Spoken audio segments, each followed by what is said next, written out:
Bonsoir à toutes et à tous et bienvenue pour cette quatrième émission Justice citoyenne, regard croisé entre le collectif Libertad et l'avocat maître David Guyon, avocat au barreau de Montpellier. Donc bonsoir David. Bonsoir Pierrick, bonsoir à tous. Bonsoir tout le monde. On va faire la petite introduction habituelle. Donc pour cette quatrième émission quotidienne que nous faisons tous les lundis à 20h. Alors on a eu un petit retard, c'est la raison pour laquelle on débute à 20h15, on s'en excuse. Avec lui qui avait pas mal de préparatifs également à faire pour cette émission pour vous préparer toujours et vous concocter toujours des articles toujours plus intéressants. Donc, cette émission, elle est diffusée sur notamment les pages Facebook de David Guyon du collectif Libertad, les chaînes YouTube également de David Guyon et du collectif Libertad. Pensez tout de suite à vous abonner, à relayer également sur vos réseaux pour donner toujours davantage de visibilité, arriver à faire communiquer cette information, cette approche également juridique mise à disposition notamment par David Guyon, que nous faisons donc tous les lundis et que l'on va certainement perpétuer encore pendant plusieurs semaines, plusieurs mois, jusqu'à épuisement, si on peut dire ça ainsi. Donc ce soir, on va aborder un sujet un petit peu sensible, si on peut dire ça ainsi, mais d'un point de vue purement juridique. Vous l'avez vu, notamment avec l'actualité. Notamment, on a eu différentes affaires actuellement sur notamment tout ce qui était politique migratoire. L'objectif de cette émission ce soir ne va pas être de faire de la politique et du débat du pour ou contre l'immigration ou quoi que ce soit. Voilà. L'objectif est clairement en fait d'aborder un ensemble de sujets pour essayer de comprendre finalement comment se passe juridiquement en France, quels sont les droits, quelles sont les lois qui encadrent tout ce qui est lié justement à l'immigration pour essayer de comprendre un petit peu justement comment est-ce qu'on gère justement finalement des flux humains à l'échelle de la France. Donc, vous allez avoir un ensemble d'éléments. David nous a préparé quand même une belle intervention ce soir avec un ensemble d'éléments pour essayer de comprendre un petit peu tout ça, essayer de prendre du recul sur l'affect et essayer de voir comment est-ce qu'on peut aborder tout ça au-delà des divergences d'avis politiques entre différents partis ou quoi que ce soit qui se tirent la balle et qui échangent et qui font finalement une sorte de débat et où on ne sait plus trop spécialement s'y retrouver dans ces échanges-là. Je vais y arriver.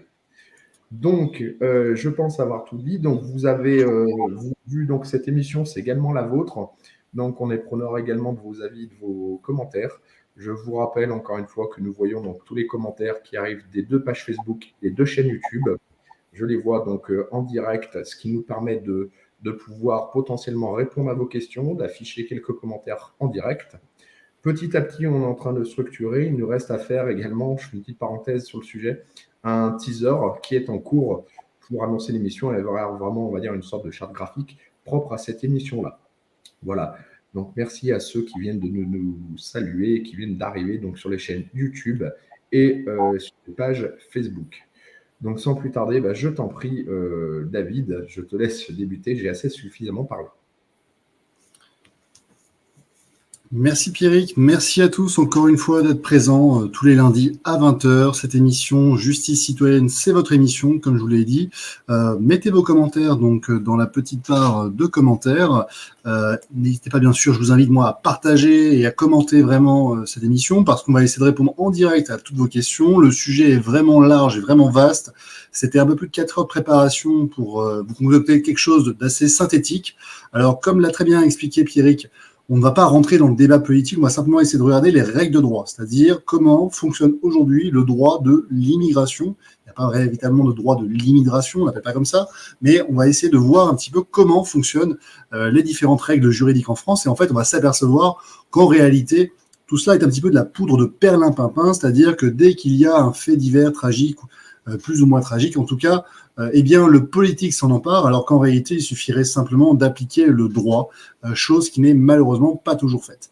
Alors, comme à son habitude, cette émission sera suivie d'un article juridique que je publierai sur mon site et que je republierai sur mes réseaux. Donc, si vous ne me suivez pas encore sur mes différents réseaux, Facebook, Instagram, LinkedIn, Twitter et YouTube, eh bien, je vous invite à vous abonner.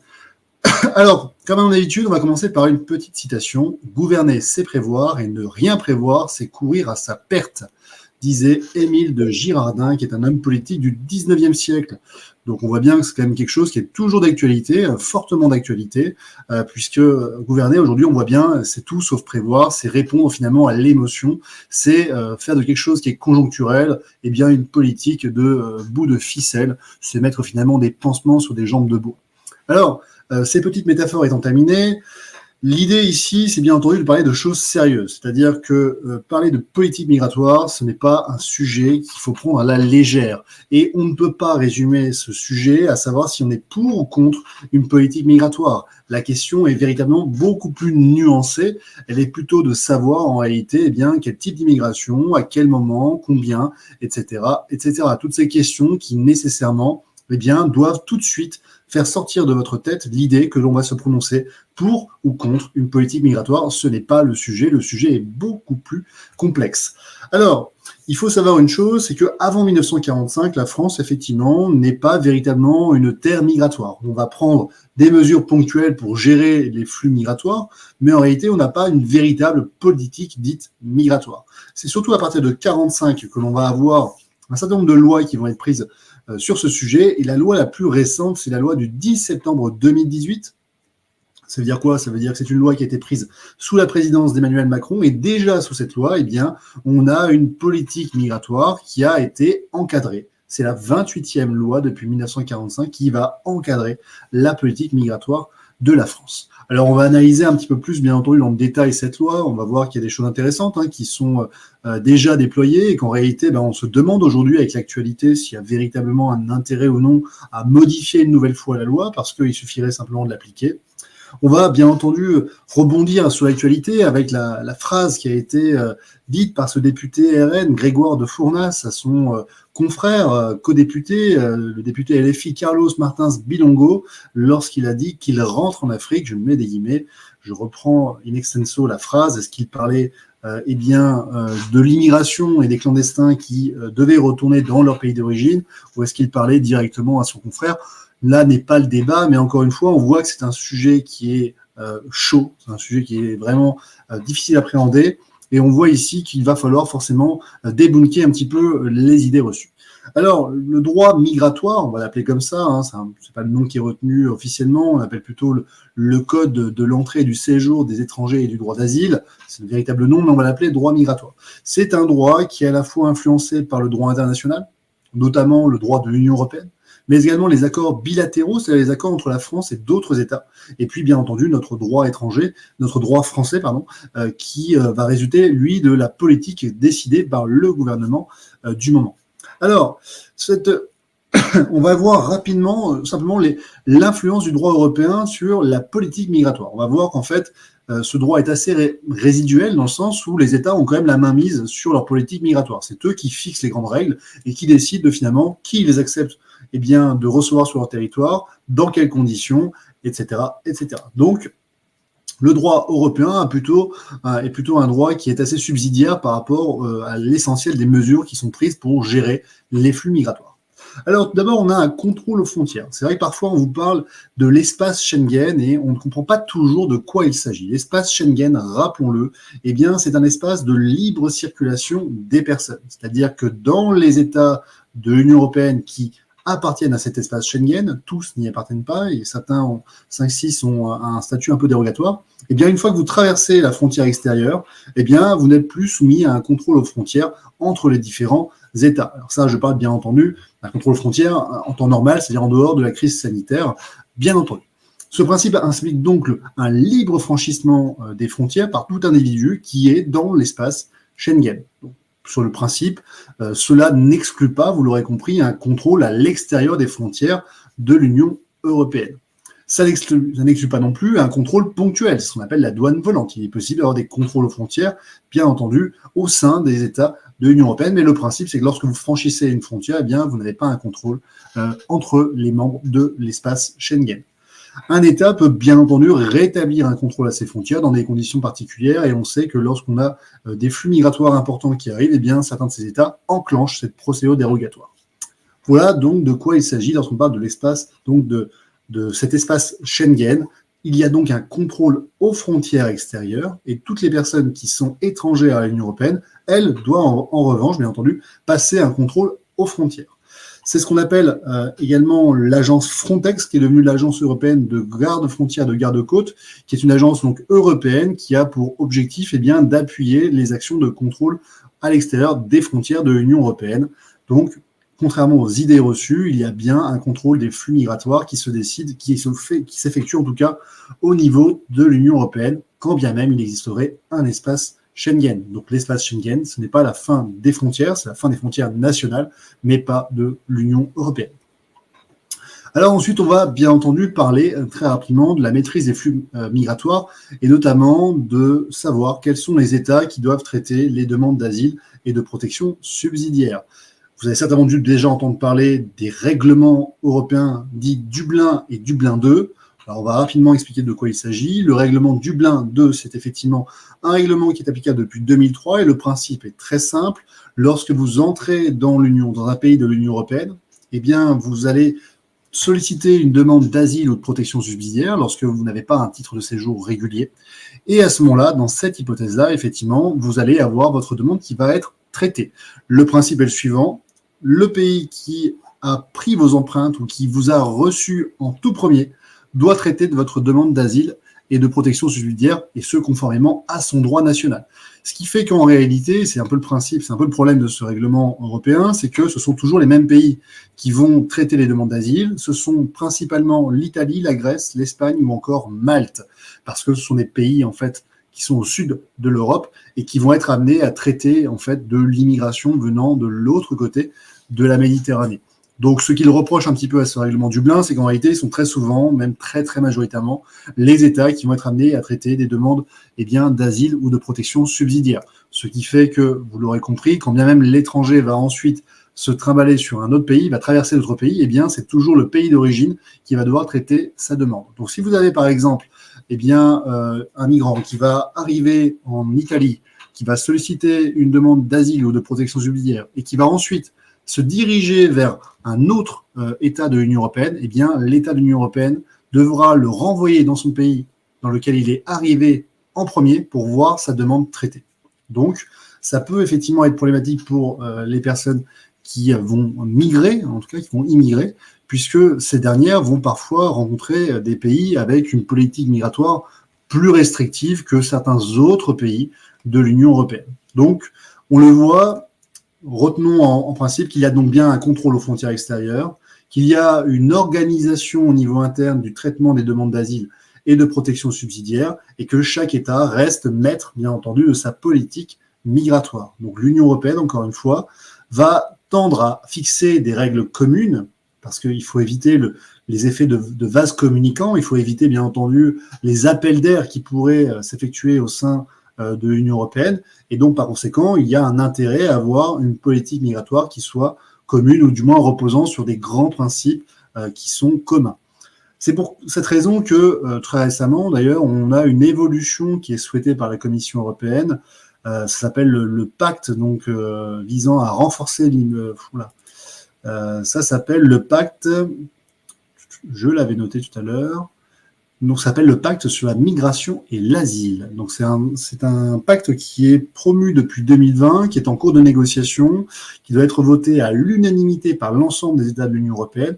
Et en réalité, il y a très peu de chances que finalement ce pacte puisse être adopté, puisque en réalité, les pays plutôt du nord de l'Europe ne sont pas très favorables à ce qu'il y ait une répartition, en tout cas, des demandeurs d'asile dans l'ensemble des États de l'Union européenne. Donc on risque finalement d'avoir encore un maintien de ce règlement Dublin, et c'est la raison pour laquelle très souvent on dénonce finalement un refus de ces États du sud de l'Europe d'accueillir des vagues migratoires. On sait très récemment, Pierrick, qu'on a notamment un bateau qui est actuellement en mer avec un peu plus de 200 migrants qui sont présents à l'intérieur de ce bateau. On est là aujourd'hui le 7 novembre 2022, à l'heure à laquelle on enregistre cette vidéo.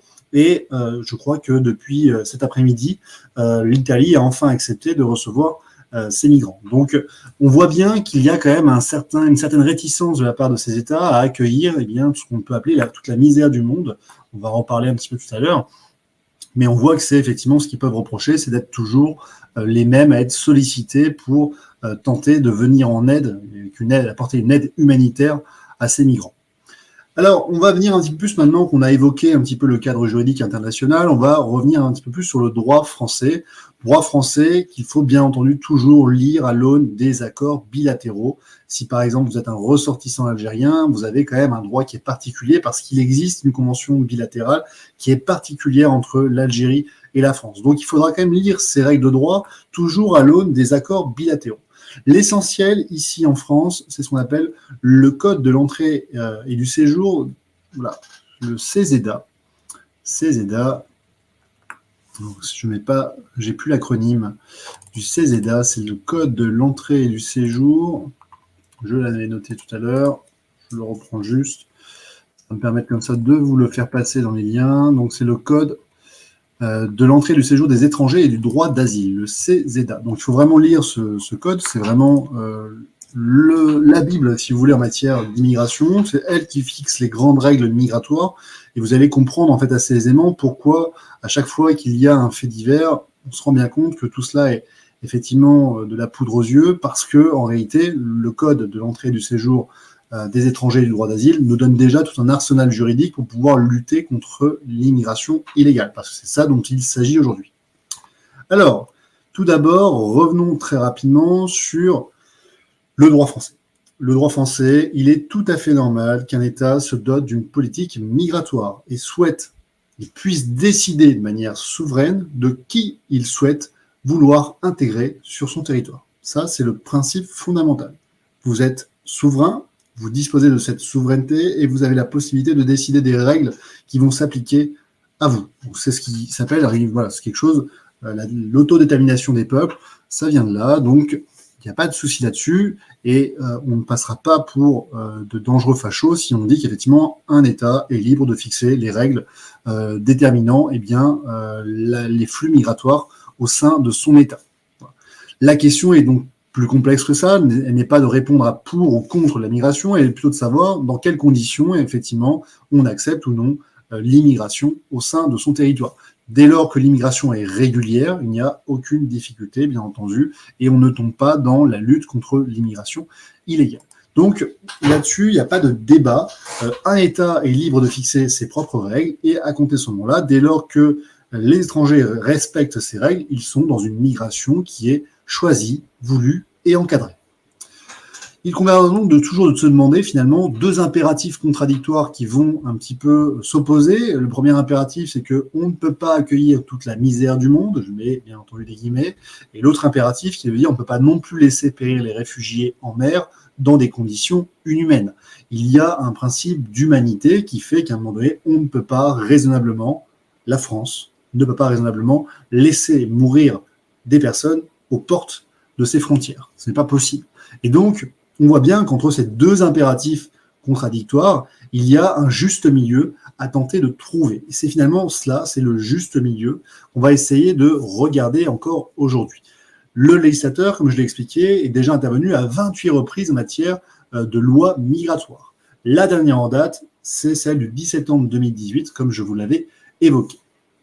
L'immigration donc choisie et encadrée, il en existe 5 catégories. Lorsque vous êtes effectivement un étranger, vous allez demander donc un titre de séjour pour pouvoir résider régulièrement en France. D'accord ? Les 5 titres de séjour qui sont aujourd'hui prévus, c'est le titre de séjour étudiant, on le rencontre assez régulièrement, le titre de séjour visiteur, donc là ça n'a pas vocation à rester sur le territoire français, le titre passeport talent, donc ça c'est une nouveauté qui a été introduite par la loi de 2018, on va en parler un petit peu après, le titre donc de réfugié ou de protection temporaire, donc ça c'est les statuts donc de demandeur d'asile ou de protection subsidiaire, et enfin le titre de citoyen de l'Union européenne. Alors depuis 2018, encore une fois, le gouvernement d'Emmanuel Macron, on est toujours dans la continuité de cette politique, eh bien a créé ce qu'on appelle le passeport talent, qui vise à mettre en place en tout cas une immigration choisie qui va attirer les plus diplômés. Le passeport talent donc est étendu aux salariés d'entreprises innovantes ainsi qu'à toute personne susceptible de participer au rayonnement de la France. Donc il existe bien une immigration choisie, sélectionnée, mise en place et valorisée par l'État français. français. Est-ce que ça en fait un État facho pour autant? Je ne sais pas. Mais en tout cas, c'est la politique qui a été décidée par le gouvernement d'Emmanuel Macron en 2018. Il favorise donc la mobilité des étudiants et des chercheurs entre la France et les pays d'origine. Bien entendu, également, parlons rapidement des passeports citoyens européens. Lorsque vous êtes un citoyen européen, eh bien, vous avez bien entendu des facilités pour aller vous établir, résider ou séjourner, bien entendu, dans d'autres pays de l'Union européenne. La condition, tout de même, c'est de justifier eh bien, de capacités financières suffisantes pour ne pas devenir une charge pour le système d'aide sociale français. Donc, même si vous êtes un citoyen de l'Union européenne, vous ne pouvez pas non plus résider aux frais de l'État français sans justifier de ressources suffisantes. Donc, c'est intéressant de le savoir. Alors, j'ai été regarder, bien sûr, un petit peu en amont de cette émission, les chiffres sur l'immigration, qui sont des chiffres donnés par le ministère de l'Intérieur. En 2021, pour vous donner un petit peu un ordre d'idée, on a un peu plus de 733 000 visas qui ont été délivrés. En 2020, 712 317 visas délivrés. Et il faut voir ces chiffres comme étant vraiment très en dessous de ce qui existait avant la crise sanitaire, puisqu'on était plutôt aux alentours de 3,5 millions de visas avant la crise sanitaire. Donc aujourd'hui, on est quand même encore dans des flux qui peuvent paraître importants de manière absolue, mais qui en réalité sont dérisoires par rapport à ce qui pouvait exister auparavant. La Chine, habituellement, est la première demandeuse de visa. Et aujourd'hui, donc 2020-2021, elle est à la 8e position. Majoritairement, aujourd'hui, en 2021, et c'était également le cas dans les précédentes années, on a surtout une immigration qui vient des pays du Nord Maghreb. On le comprend parce qu'il y a une histoire commune quand même avec la France. Et donc, ce sont des pays qui, majoritairement, vont solliciter des visas avec la France. On constate donc bien sûr une baisse extrêmement importante par rapport aux années précédentes, mais ce sont les années Covid, post-Covid, donc il faudra voir et analyser ces chiffres avec l'évolution de la situation et l'amélioration de la situation sanitaire, si amélioration il y a bien entendu, mais ce n'est pas l'objet de notre émission de ce jour. Alors, pour lutter contre l'immigration irrégulière, puisque c'est bien de ça dont il ne s'agit pas de remettre en cause l'immigration, mais bien en tout cas de présenter les moyens juridiques dont l'État s'est doté pour lutter contre l'immigration irrégulière, eh bien, il faut déjà comprendre ce qu'est l'immigration irrégulière. L'immigration irrégulière, c'est le séjour irrégulier en France pour un étranger qui va résider en France sans disposer d'un titre de séjour qui est régulier. Donc, on le voit, ça ne concerne pas donc être un étranger sur le territoire français ne signifie pas que vous êtes un clandestin ou que vous êtes effectivement en immigration clandestine. Donc, par conséquent, c'est vraiment le fait de séjourner de manière irrégulière en France qui fait de vous, eh bien, un clandestin, un immigré illégal. L'article L611-1 du CESEDA, donc je vais essayer de te le donner pour qu'on puisse l'analyser ensemble, prévoit à peu près 6 situations dans lesquelles on va considérer que l'immigré est en situation irrégulière. Donc, on va voir que ce n'est pas si simple que ça, mais que c'est assez intéressant la présentation qui en est faite. Je l'ai résumé, c'est pas parfaitement ça, mais je le résume de manière assez grotesque. Première situation, c'est effectivement l'étranger qui va résider de manière irrégulière sur le territoire français. Pas de souci là-dessus. Il est entré de manière irrégulière, il réside de manière irrégulière, pas de souci.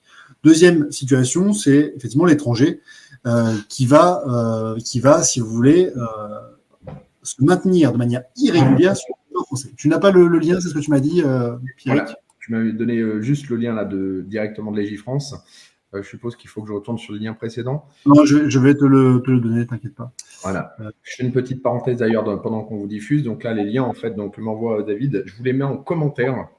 Donc, vous les voyez apparaître au nom de la page Facebook de David Guillon ou des chaînes YouTube directement. Donc, les liens qu'on vous met ici, à chaque fois, on vous les met également en commentaire pour que chacun puisse justement lire et accéder aux éléments sourcés et juridiques qui vous sont évoqués par David. Alors, je te remets le lien. Normalement, ça doit être le bon. Donc, l'article L611-1 du CESEDA, du Code de l'entrée et du séjour des étrangers et du droit d'asile, donc ce code qui est vraiment la Bible, si vous voulez, en matière de politique migratoire, prévoit 6 situations dans lesquelles on va considérer qu'un étranger est en situation irrégulière. La première situation, c'est qu'il réside sur le territoire français de manière irrégulière. Bon, pas de souci, pas de débat. Il entre sur le territoire français de manière irrégulière. Donc là, il est un étranger clandestin, il est effectivement en situation irrégulière. La troisième situation, c'est qu'il va entrer de manière régulière, il va solliciter un titre de séjour et ce titre va lui être refusé ou son renouvellement va lui être refusé. Donc là, effectivement, vous êtes dans une troisième situation, vous êtes en situation irrégulière. Quatrième situation, vous n'avez donc un rejet de votre demande de demandeur d'asile ou de protection subsidiaire, vous êtes, à compter de ce moment-là, effectivement, un étranger en situation irrégulière. Cinquième situation, votre comportement est contraire à l'ordre public et constitue une menace à l'ordre public. Là, effectivement, vous êtes un étranger devenu irrégulier. Donc là, on imagine quelqu'un qui rentre régulièrement sur le territoire français, qui séjourne régulièrement sur le territoire français, qui va commettre une infraction, il devient un étranger irrégulier. Et sixième situation, l'étranger qui va exercer une activité de salarié, mais sans avoir obtenu préalablement l'autorisation de travail qui va avec. Et bien là, bien entendu, vous êtes dans une situation irrégulière. Donc il y a 6 situations à peu près où vous allez comprendre qu'effectivement, eh bien, vous pouvez devenir un étranger en situation irrégulière. Dans ces 6 situations, eh bien, le préfet, l'autorité administrative compétente, peut prendre une obligation de quitter le territoire français. C'est ce qu'on appelle une OQTF. On va en parler un peu plus après. Quoi qu'il en soit, cette loi de 2018 et le code de l'entrée et du séjour des étrangers et du droit d'asile va mettre en place toute une série de mesures permettant eh bien, de pouvoir lutter contre l'immigration illégale. Tout d'abord, le premier moyen, c'est que lorsque vous êtes un demandeur d'asile ou de protection subsidiaire, eh bien, il va y avoir des délais qui vont être réduits pour traiter votre demande, parce que l'intérêt, c'est que rapidement, on sache si vous pouvez rester ou non régulièrement sur le territoire français. Donc, il y a une réduction des délais. Deuxièmement, cette loi de 2018 vise à obtenir une augmentation de l'exécution des OQTF, des obligations de quitter le territoire français. Encore une fois, il y a des choses à dire. La mise en place également de centres de rétention. Bon, concrètement, ce sont des prisons, c'est ça que ça veut dire, qui permettent donc de retenir l'étranger dans l'attente de son expulsion, parce que tous les étrangers ne sont pas non plus eh bien, en totale liberté. Dans certains cas, ils peuvent être retenus dans les centres de rétention avant d'être expulsés dans leur pays d'origine, ou en tout cas dans un pays responsable de leur traitement de demandeurs d'asile ou de protection subsidiaire. Et enfin, autre mesure, l'éloignement quasiment systématique des étrangers en cas de condamnation pour des faits graves dans d'autres pays de l'Union européenne. Donc là, encore une fois, on voit très bien que tout ça date de 2018. Déjà, en 2018, on avait réformé un petit peu ces points, ça existait déjà en amont. Donc c'est pas nouveau. On comprend bien qu'avec l'actualité de la petite Lola, par exemple, pour ne citer qu'elle, eh bien, ce n'est pas une question qui est nouvelle. Bien entendu, lorsque vous êtes un étranger en situation irrégulière et que vous commettez une infraction qui est grave, eh bien, vous risquez eh bien, l'expulsion du territoire français. Ce n'est pas quelque chose de nouveau. Il existe toutefois des régularisations, régularisation par le travail, régularisation à titre humanitaire ou encore en raison de liens personnels et familiaux. Si vous vous mariez, par exemple, eh bien, vous avez une possibilité de régularisation de votre situation. Donc, lorsque vous êtes sur le territoire français et que vous êtes en situation irrégulière, vous n'êtes pas condamné à rester et à être maintenu en situation irrégulière. Ça, bien entendu, je n'ai pas le temps de rentrer dans le détail de ces dispositifs, mais en tout cas, il y a des passerelles qui existent. C'est une grande différence, par exemple, par rapport aux Australiens, pour lesquels le principe est le suivant, c'est que si vous entrez de manière irrégulière sur le territoire australien, vous n'aurez jamais aucune possibilité à aucun moment de votre vie de régulariser votre situation. En d'autres termes, ils vous expulsent quoi qu'il arrive. À partir du moment où vous êtes rentré irrégulièrement, ils ne discutent pas avec vous. Vous ne pouvez pas séjourner de manière régulière. Donc vous avez tout intérêt, effectivement, eh bien, à solliciter en amont un titre de séjour et à ne surtout jamais vous maintenir de manière irrégulière sur le territoire australien. Donc ça, c'est l'Australie. Alors, c'est une péninsule, c'est une île, donc bien entendu, ce sont des mentalités différentes. Il est bien entendu beaucoup plus difficile d'immigrer en Australie sans avoir un titre de séjour, puisque pour y arriver, il faut passer par la mer ou par les airs. Et par conséquent, c'est beaucoup plus facile de contrôler l'accès aux frontières. Mais quoi qu'il en soit, on voit bien que d'un État à un autre, eh bien, les règles migratoires ne sont pas du tout les mêmes. Ça, c'est important de le savoir. Enfin, on va venir sur le cœur du sujet. Ça fait déjà 30 minutes qu'on discute, donc on arrive enfin au cœur des OQTF. Alors, l'OQTF, l'obligation de quitter le territoire français, on va en parler un petit peu plus longuement parce que c'est effectivement un sujet qui a encore fait débat et polémique lors des sordides faits qui ont touché la petite Lola. Bien entendu, l'auteur présumé des faits, puisque pour l'instant, la personne n'a pas été jugée et condamnée par une juridiction pénale et il faut respecter la présomption d'innocence. Et l'auteur présumé des faits n'a aujourd'hui été sous le coup d'une obligation de quitter le territoire français. Et donc, par conséquent, c'est poser la question de savoir ce que faisait cette personne encore sur le territoire français. On va expliquer un petit peu ce que sont le QTF et on va essayer de montrer qu'en réalité, tout ça est un problème qui est systémique, un problème qui est structurel et certainement pas un problème conjoncturel. Tout d'abord, rappelons que toute politique, quelle qu'elle soit, doit se doter des moyens de ses ambitions. Et c'est en réalité ça le problème. En 2018, lorsque l'on vote cette 28e loi sur l'immigration, en réalité, à aucun moment, on ne prévoit une augmentation de son budget. Or, si vous voulez et souhaitez mettre en place une politique migratoire, vous devez vous donner les moyens. Des moyens pour, tout d'abord, avoir un personnel permettant de lutter contre l'immigration illégale, donc ça veut dire avoir des forces de l'ordre. Deuxièmement, eh bien, pouvoir avoir un véritable contrôle aux frontières. Rappelons que la France a quand même des frontières extérieures de l'Union européenne, donc il lui revient à elle et sous sa responsabilité de contrôler l'accès au territoire de l'Union européenne, très important. Et troisièmement, eh bien entendu, expulser un étranger qui est en situation irrégulière, ça demande forcément des moyens. Des moyens tout d'abord pour appréhender l'étranger, des moyens ensuite pour le maintenir sous contrôle jusqu'à ce qu'il quitte le territoire français, et enfin des moyens pour l'acheminer jusqu'au territoire qui va être compétent pour traiter de sa demande d'asile ou de protection subsidiaire, ou encore dans son état d'origine, si jamais il est directement atterri sur le territoire français. Quoi qu'il en soit, on comprend, il faut de l'argent, et cet argent n'est systématiquement jamais accordé à ces politiques migratoires. Donc le problème n'est pas conjoncturel, mais bien structurel. Bien entendu, donc, si on revient un petit peu sur le code de l'entrée et du séjour des étrangers et du droit d'asile, les OQTF font l'objet d'un régime juridique qui est extrêmement encadré. Tout d'abord, dès lors que le préfet va prononcer une obligation de quitter le territoire français, eh bien, l'étranger a 30 jours pour pouvoir quitter le territoire français.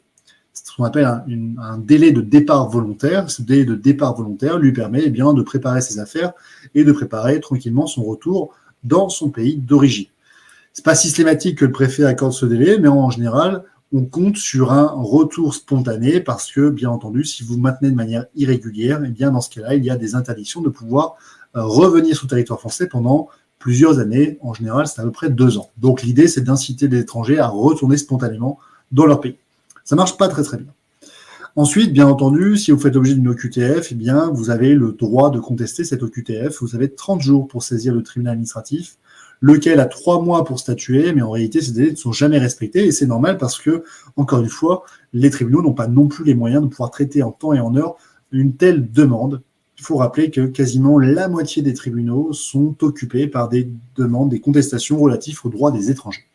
Donc, c'est aussi ce délai qui explique pourquoi, pendant toute l'instruction du recours, l'étranger peut résider de manière régulière sur le territoire français, quand bien même il ferait l'objet d'une obligation de quitter le territoire français. Donc, dès lors que l'étranger fait l'objet d'une OQTF, il a 30 jours pour pouvoir saisir le tribunal. À partir de ce moment-là, il est encore toléré sur le territoire français. Il n'est pas en situation totalement irrégulière. Parce que, bien entendu, si vous faites l'objet d'une obligation de quitter le territoire français, vous devez avoir le droit de pouvoir contester cette OQTF. Donc, il y a ce délai de 30 jours pour saisir le juge, ensuite 3 mois pour rendre une décision, mais vous avez aussi la possibilité ensuite de faire appel. Donc là, vous avez encore 2 mois pour pouvoir faire appel. Tant que vous n'avez pas épuisé toutes les voies et délais de recours, bien entendu, vous pouvez résider sur le territoire français. Donc, ce qui fait qu'on a un certain nombre d'OQTF qui ne sont pas exécutés, mais pour autant, les étrangers ne sont pas expulsés parce qu'ils ont le droit de pouvoir résider sur le territoire français le temps que leur demande soit instruite. Et enfin, il y a un énorme problème derrière, c'est le ratio d'exécution d'obligation de quitter le territoire français. On imagine 2 situations. Première situation, l'étranger a épuisé toutes ses voies et délais de recours. Il a été au bout de la procédure. Deuxième situation, il n'a jamais contesté l'obligation de quitter le territoire français. Mais il reste encore et il séjourne sur le territoire français. Dans ce cas-là, effectivement, on a une personne qui réside de manière irrégulière sur le territoire français et qui doit faire l'objet d'une exécution de son obligation de quitter le territoire français. Eh bien, je vais vous donner en mille un petit peu les derniers chiffres qu'on a retrouvés, je les ai retrouvés sur le site du ministère de l'Intérieur. On est à peu près à 13,5% d'exécution d'OQTF avant 2019. Et en 2020 et 2021, c'est 6,9 et 5,6% d'exécution d'une obligation de quitter le territoire français. Donc vous pouvez édicter autant d'obligations de quitter le territoire français que vous voulez. Quand vous en avez 5% qui sont exécutés, ça veut dire qu'il y a 95% d'étrangers qui résident de manière irrégulière sur le territoire français et qui font l'objet d'une OQTF, qui sont toujours présents sur le territoire français. C'est ça la réalité. Et enfin, une chose qui allait de soi, mais c'est bien de le rappeler, combien de personnes résident irrégulièrement en France? En fait, c'est très difficile de le savoir, puisque s'ils résident irrégulièrement, c'est qu'on ne le sait pas. Parce que si on le savait, si on avait réussi à les recenser, en fait, soit ils seraient dans des centres de rétention, soit ils seraient déjà expulsés. Donc, c'est très difficile d'arriver à estimer finalement la part d'immigration clandestine qui peut exister en France. Et quand bien même on arrive à les appréhender et à leur adresser des obligations de quitter le territoire français, c'est pas pour autant qu'ils quittent le territoire français. Ce qui fait que, bien entendu, il y a une part importante de clandestinité sur le territoire français parce qu'on ne se donne pas les moyens de lutter contre la politique migratoire illégale. Je le rappelle encore une fois, il s'agit de politique migratoire visant à lutter contre l'immigration illégale. Donc, en résumé, j'en viens un petit peu à la fin de mon propos. Vous avez vu qu'on a analysé finalement les choses de manière assez objective. On a repris le droit européen, le droit français. On a essayé d'expliquer un petit peu concrètement comment s'articuler ces différentes règles et comment finalement le droit français nous donnait déjà à disposition tout un panel d'outils juridiques qui nous permettraient de lutter raisonnablement contre l'immigration clandestine ou en tout cas contre une immigration qui pourrait commettre des faits graves, comme ce fut le cas pour la petite Lola. Il existe déjà en fait un certain nombre d'outils juridiques. La seule difficulté, c'est que ces outils ne sont pas mis à exécution. Donc on peut prendre une nouvelle loi sur l'immigration, on peut de nouveau rendre plus difficiles les conditions d'accès à la nationalité ou au titre de séjour. Il n'en demeure pas moins qu'en réalité, on ne se dote pas des outils, des moyens nécessaires pour mettre en œuvre notre politique et par conséquent, dès lors qu'on a une politique migratoire illégale qui ne peut pas, dans les faits, donner lieu effectivement à des mesures concrètes, vous pouvez prendre toutes les mesures du monde, ça ne sert à rien. C'est comme pisser dans un violet. Merci en tout cas pour tous ces éléments. Encore une fois, j'ai appris pas mal de choses. Alors, j'ai essayé de suivre les commentaires également. On n'a pas spécialement deux questions. On en est à 38 minutes. Alors, tu m'avais indiqué que tu avais énormément de choses à dire, que ça allait certainement être plus long. Je tiens à te féliciter parce que je pense qu'on a abordé tous les points dans un temps relativement court. Alors, en tout cas, merci pour ces précisions. Ce live tombait à pic puisque… alors, on a choisi ce sujet-là puisque avec David, en fait, pour vous dire, on a déjà évoqué le sujet quand on s'est dit, tiens, quand il y a eu, excusez-moi, l'affaire Lola et surtout toute j'ai oublié le terme, avec certains politiques qui se sont emparés du sujet où ça s'est transformé davantage en débat politique, etc. On s'est dit, on va peut-être attendre. Et puis là, avec justement cette nouvelle affaire, notamment, l'idée, c'était de se dire, bon, en fait, on en est où là-dessus? Donc, je pense que c'était pertinent. C'est toujours des sujets sensibles.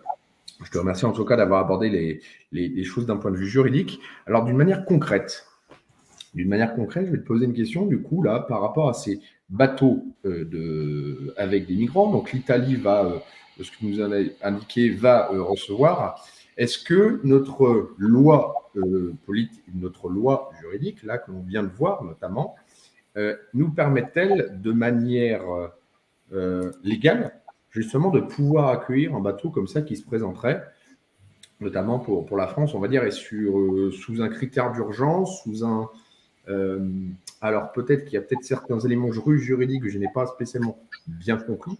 La question, c'est justement, on a un bateau qui se présente aux portes, justement, par exemple, de la France. Est-ce que notre politique et nos outils juridiques nous permettent déjà de prendre des dispositions légalement, déjà pour, entre guillemets, assurer une sorte de critère d'urgence avant de régulariser la situation, que ce soit envoyer ou non, justement, les personnes sur le bateau? Alors, comme on l'a dit tout à l'heure, en fait, tu as la possibilité de pouvoir solliciter en amont un titre de séjour. Et puis ensuite, pour des raisons humanitaires, tu as la possibilité d'entrer sur le territoire de manière irrégulière. C'est le cas lorsque tu empruntes un bateau, tu traverses la mer et que tu arrives sur le territoire français, tu rentres de manière irrégulière parce que tu n'as pas préalablement un titre de séjour régulier qui t'autorise à pouvoir pénétrer sur le territoire. Donc, il est tout à fait possible pour la France d'accepter que le bateau permette à ces migrants de pouvoir accoster sur les côtes françaises, ensuite à condition pour ces derniers de pouvoir régulariser leur situation, c'est-à-dire ils vont solliciter une demande d'asile ou une demande de protection subsidiaire, et selon la réponse qui leur sera donnée, ils pourront résider ou non sur le territoire français de manière régulière. Donc la France pourrait tout à fait accepter ce bateau. Maintenant la question c'est quel est le port le plus proche finalement, c'est ça, on ne va pas leur faire traverser 500 miles de plus uniquement pour accoster en France alors qu'ils ont un port à proximité, mais qui sera en Italie. Très bien, merci pour ces éléments.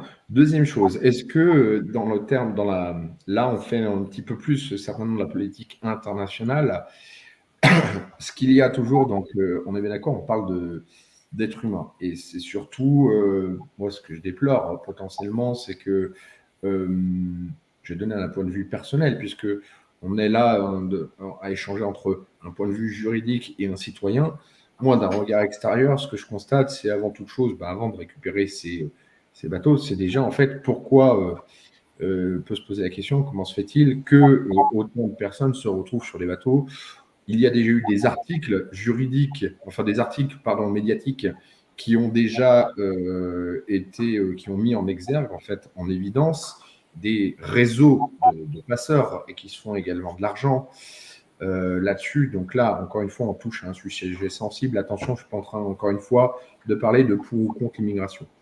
On parle des fondements et d'essayer de trouver les causes et que certains s'alimentent quand même pécuniairement parlant avec ces passages qui font prendre des risques à une multitude de personnes d'ailleurs sur la mer. On le voit chaque année avec notamment les décès.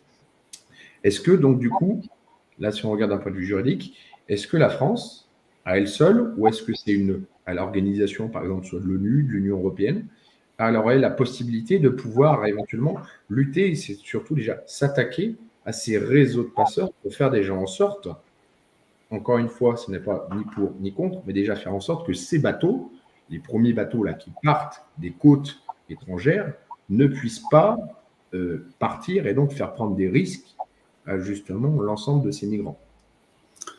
Alors là, on touche quelque chose qui est effectivement un peu plus politique. On va sortir un peu du juridique. Il faut reconnaître une chose, c'est que l'Occident a participé à une déstabilisation du Moyen-Orient. La Libye, la Syrie, l'Afghanistan, l'Irak, l'Iran peut-être actuellement aussi, on peut se poser des questions. Et par conséquent, on a une vague migratoire parce que dans ces pays aujourd'hui, effectivement, ces derniers fuient la guerre, la famine, les exécutions, les violences. Voilà. Il y a toute une multitude de raisons qui feraient que nous aussi, à leur place, on aurait envie de fuir. Et donc, par conséquent, encore une fois, les vagues migratoires répondent à une problématique qui est beaucoup plus large et qui fait appel à des connaissances de géopolitique. Donc, nécessairement, ces vagues migratoires, elles ont des explications. Pas de souci là-dessus. La France, comme les pays de l'Union européenne et comme les États-Unis, subissent aujourd'hui cette politique désastreuse à l'international qui a été menée depuis plusieurs décennies et qui a conduit à déstabiliser ces États. Il y a finalement deux choses à comprendre. Il y a d'une part, effectivement, pouvoir apporter des solutions à ces vagues migratoires, ces flux migratoires, parce que demain, peut-être que ce sera nous. Peut-être qu'effectivement, il y aura des réfugiés climatiques, comme on l'évoque assez régulièrement. Peut-être que demain, ce seront effectivement les Européens qui devront migrer ailleurs pour X ou Y raison. Et peut-être que si demain, il y a une guerre mondiale, peut-être qu'aussi on pourrait se retrouver dans des flux migratoires. Donc, cela est tout à fait compréhensible et humainement, effectivement, la France doit aussi apporter sa part, sa contribution à l'effort humanitaire. Là-dessus, il n'y a pas de difficulté, je pense, de ce côté-là. En tout cas, on comprend bien qu'il n'y a pas de difficulté, je pense, sur le principe. Maintenant, encore une fois, ça, c'est ce qu'on appelle mettre des pansements sur des jambes de bois. C'est-à-dire que tu peux accueillir des flux migratoires, mais la question est toujours dans quelle proportion et qu'est-ce qu'on leur offre ici. Parce que si c'est pour leur offrir des métiers sous-payés, sous-évalués, etc. Bon, dans ce cas-là, c'est vrai que c'est pas forcément des conditions de vie extrêmement intéressantes. D'une part, ça participe à une sorte de dumping social, parce qu'en réalité, ça veut dire qu'on permet à des entreprises de pouvoir continuer de mal payer des salariés, voire d'exploiter la misère. Donc ça, faut pas non plus l'oublier. Ça, c'est vraiment un vrai problème, à mon sens. Quand on dit il sait bien que cette immigration soit présente parce qu'elle en prend des emplois et que les Français n'ont pas envie. Non, c'est pas que les Français n'ont pas envie de travailler, c'est que les Français ne veulent pas travailler pour ce prix-là, c'est tout. Et dans ces conditions-là. Donc, ce serait plutôt aux employeurs, j'en suis un également, donc je parle vraiment de manière très objective, mais ce serait plutôt aux employeurs, en tout cas l'État devrait inciter les employeurs à donner des conditions dignes de travail qui feraient qu'on pourrait accepter de se donner du mal et de pourvoir à ces emplois. Donc, pour moi, effectivement, cette immigration où on dit c'est très bien parce que ça permet de prendre des emplois, je trouve que c'est une fausse excuse.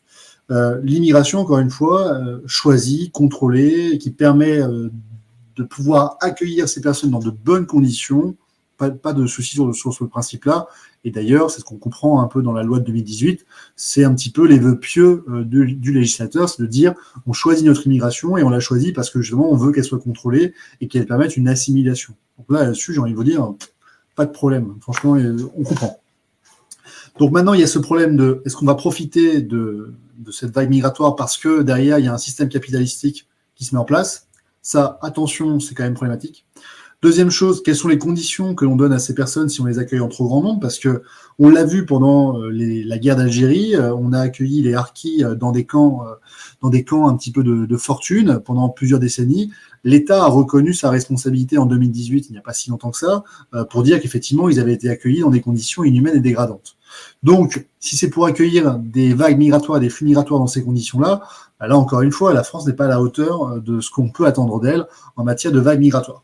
Donc, ne pas exploiter la misère et apporter des solutions concrètes permettant à ces populations de s'assimiler. C'est deux conditions dans lesquelles ces flux migratoires doivent pouvoir se faire. Et pour ce faire, eh bien entendu, ils doivent se faire de manière contrôlée. Parce que, autrement, on a ce que je viens d'expliquer tout à l'heure, ces fameux camps de fortune qui vont se mettre en place pour pouvoir répondre à ce flux migratoire, parce que la France n'aura pas les structures pour accueillir toutes ces nouvelles personnes en même temps. Donc, il faut que la France contribue, bien entendu, à l'effort humanitaire, pas de souci là-dessus. Et il faut, bien entendu, qu'il y ait des mesures structurelles qui soient prises dans ces pays d'origine. Parce que, rappelons encore une fois, on n'immigre pas par plaisir. Si on immigre, c'est que dans son pays d'origine, eh bien, les conditions de vie ne sont plus supportables. Mais il faut bien comprendre que ces personnes ne viennent pas en France ou dans l'Union européenne parce qu'ils estiment que ces pays sont mieux que les leurs.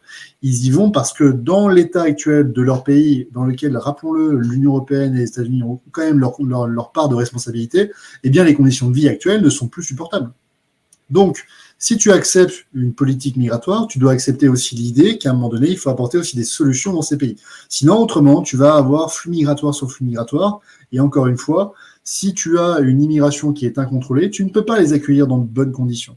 Et il ne faut pas non plus que cette masse de nouveaux potentiels salariés serve finalement à alimenter une sorte de système capitalistique débridé et décontracté visant à du moins-disant social. C'est pas non plus acceptable dans le pays des droits de l'homme, dans un État français démocratique comme le nôtre. Je mets encore des guillemets sur démocratique, ça ne fait pas l'objet de la discussion de ce jour, mais je mets bien entendu... je pointe l'idée que quand même la France se revendique comme étant une démocratie et qu'une démocratie sociale, c'est-à-dire qu'on ne laisse pas mourir de faim les gens dehors. Ça, effectivement, c'est quelque chose dont on peut être fier de son pays parce que, eh bien, on ne vous laisse pas mourir lorsque vous venez en France. C'est effectivement quelque chose qui est bien. On ne peut pas le critiquer. Maintenant, il faut que ce principe puisse rester une réalité. Pour rester une réalité, bien entendu, il y a la question de contrôler l'immigration. Donc, je ne sais pas si j'ai répondu vraiment à la question, Pierrick, mais en tout cas, je pense avoir pointé du doigt les deux principes un petit peu contradictoires qui s'opposent et qui doivent être réalisés en même temps. Totalement. C'est vrai que c'est toujours la contradiction. Alors, j'évoquais moi davantage certains réseaux de passeurs qui profitent, j'ose employer ces termes-là, c'est malheureux d'employer ces termes-là quand il s'agit c'est pour des réseaux clandestins, oui, tout à fait. Qui profitent de cette misère sociale dans les pays étrangers pour justement créer des réseaux qui rapportent, il y a 1 ou 2 ans, j'étais tombé, je crois, sur des articles qui révélaient, ça se comptait en milliards, les réseaux que cela rapportait, en milliards de dollars, je crois, ou en millions, je ne sais plus. Mais justement, c'était donc la question, est-ce qu'on a la possibilité également, pour organiser davantage cela, de lutter déjà contre Alors oui, effectivement, il existe, l'Union européenne, ce que je disais tout à l'heure, c'est l'Agence européenne de garde frontière et de garde-côtes, qui a justement pour vocation de permettre une coopération entre les États pour lutter contre ces réseaux de passeurs. Donc il existe quelque chose. Voilà. Maintenant, est-ce que c'est efficace ou pas? C'est encore une fois, ça dépend finalement des moyens qu'on y met. D'accord. Voilà. Et comme tu le disais, après, la question qui peut se poser, mais là, on n'en débattra pas davantage, je pose juste la question, c'est également à qui, malheureusement, peut profiter ces réseaux et justement, comme tu disais, notamment alimenter potentiellement une sorte d'ambition capitaliste et tout ce qui s'ensuit. Voilà pour ça. Je regardais, il n'y a pas spécialement de questions. Est-ce que tu as… Moi, j'en avais noté une. Il y avait la question de combien d'OQTF sont prononcés chaque année. Je suis allé sur le site public Sénat, je te le mets, tu pourras le diffuser en copie et dans les commentaires. Donc en 2021, vous avez, si je ne dis pas de bêtises, 2021, vous avez 61 781 OQTF, obligation de quitter le territoire français. Donc 5% de 61 000, rapidement, on fait un produit en croix. Je mets ça en commentaire. Je vous mets le lien en commentaire et je vous l'affiche à l'écran dans 2 secondes. Hop. Ça fait 3050 OQTF exécutés. 5%. De 61 781, ça fait à peu près 3050 OQTF qui sont exécutés. Ça fait pas beaucoup, on va pas se mentir. Donc, on peut faire mieux, mais encore une fois, faire mieux, ça veut dire aussi mettre des moyens. Et visiblement, c'est pas une volonté politique de mettre plus de moyens. Donc, on peut dire qu'on va prononcer systématiquement des interdictions sur le territoire français et des OQTF à l'encontre de tous les immigrants irréguliers qui commettraient des infractions. Et il n'empêche pas moins que si vous n'exécutez pas ces mesures, il ne se passera rien. Donc, c'est encore une fois de la poudre aux yeux pour uniquement donner le sentiment à l'opinion publique que l'on fait des choses, alors qu'en réalité, il suffit de prendre les chiffres et on voit bien qu'il ne se passe rien. Voilà. Très bien. Est-ce que je n'ai pas spécialement observé d'autres questions? Pas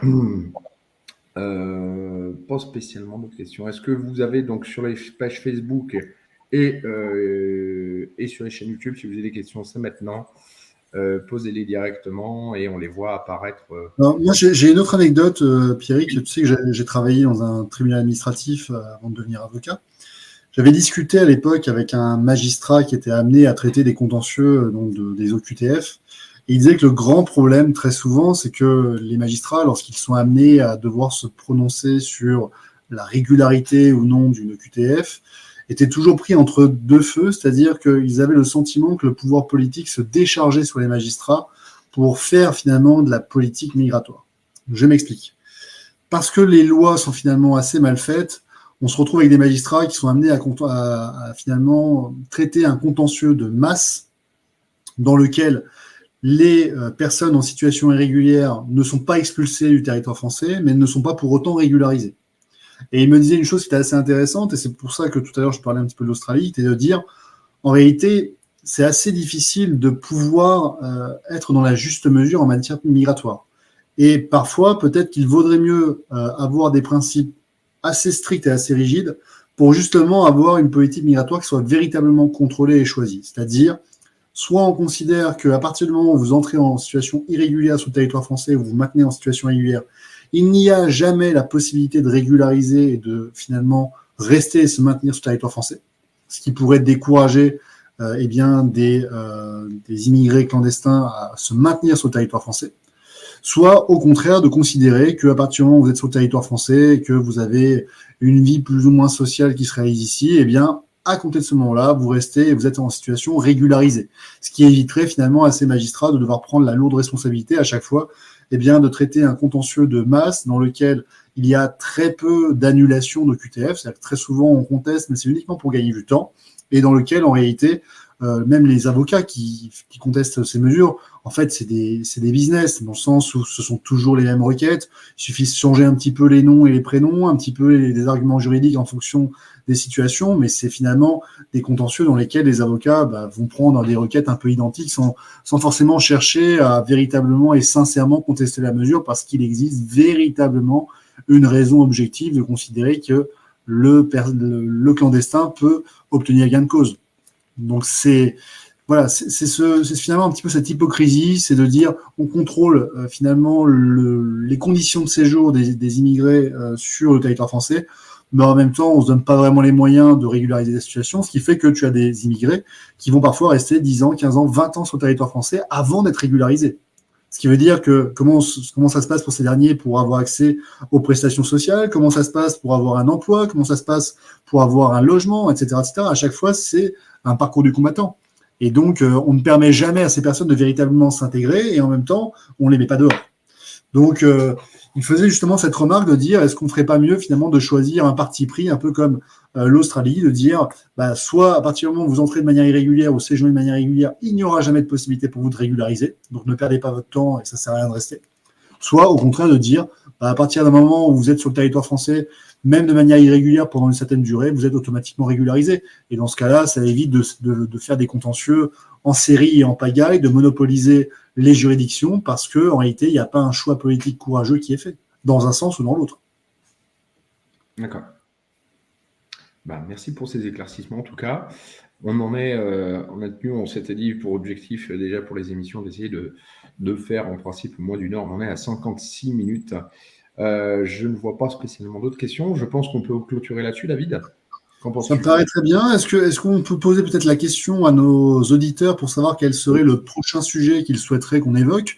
Ça serait hyper intéressant qu'ils nous mettent leurs commentaires dans la vidéo. On va essayer de lire tout ça et essayer de choisir un sujet dans les prochains jours, de manière à ce que lundi, on revienne avec une nouvelle émission.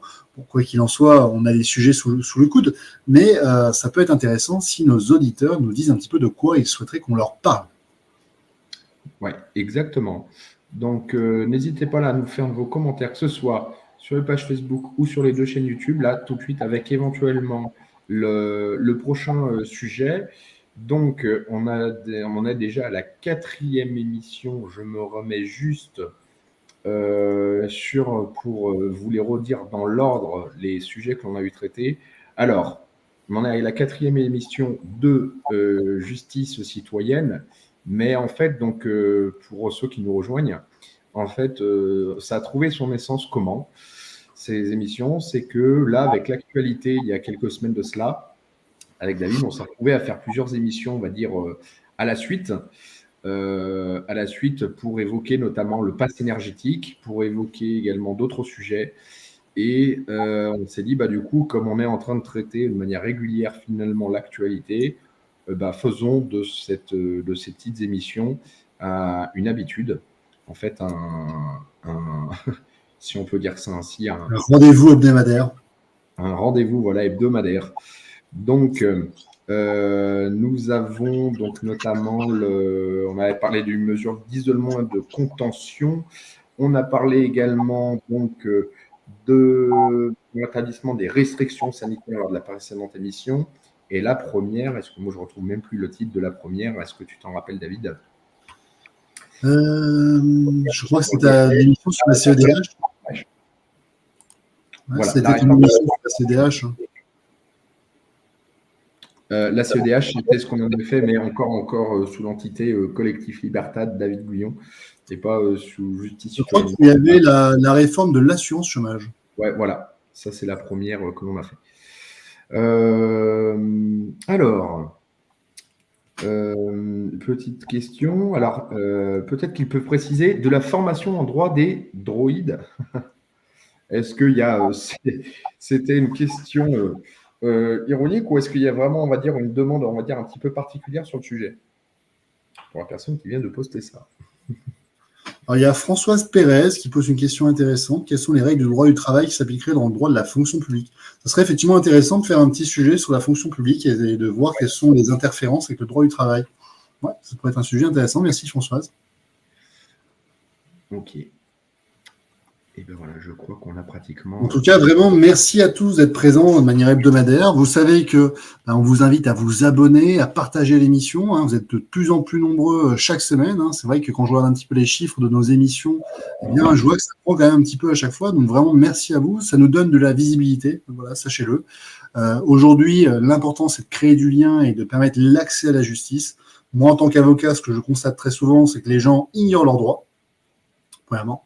Lorsque leurs droits sont méconnus, ils ne savent pas vers qui se tourner ni comment obtenir de l'information juridique.